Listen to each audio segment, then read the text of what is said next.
Muteru, you want to take that? Or Grace? We did. Okay, Grace.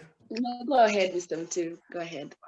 As far as costs are concerned, you know, we've done adoption for many years. I think adoption has been practiced formally in Kenya since around 2005 under the current act. Now, we came together because government interacts with us a lot. Why do we charge this amount of fees?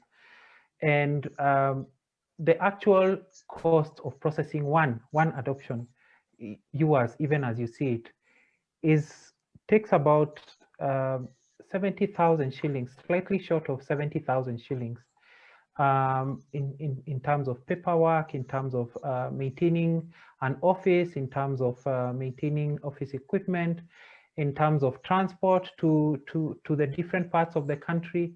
So really, the cost is hugely regulated, and if you look at like how much the adoption agency makes out of the processes of adoption, it's loss making by almost 3 times over what we receive in fees.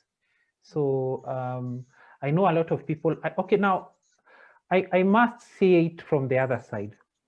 Many people who are adopting are looking for a child that they are not able to get biologically. On the other side, somebody is going to get free maternity services, and people have commented that that's not fair if you're working with government structures. But really, okay, the fees are really not that prohibitive. We came to that fees after making all those considerations and being able to look for support to maintain adoption agencies in other ways other than fees, so that adoption reaches everyone.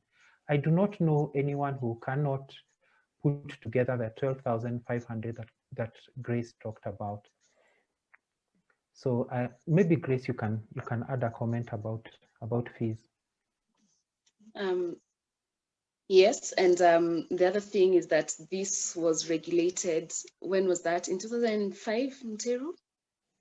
And it has never been reviewed ever again. So like we said, you're not in a profit-making business. And like Muteru has also said, adoption agencies go through, if you look at it in terms of the amount of work that is done, this amount is really subsidized, and will not say that it's expensive for the adoptive parent.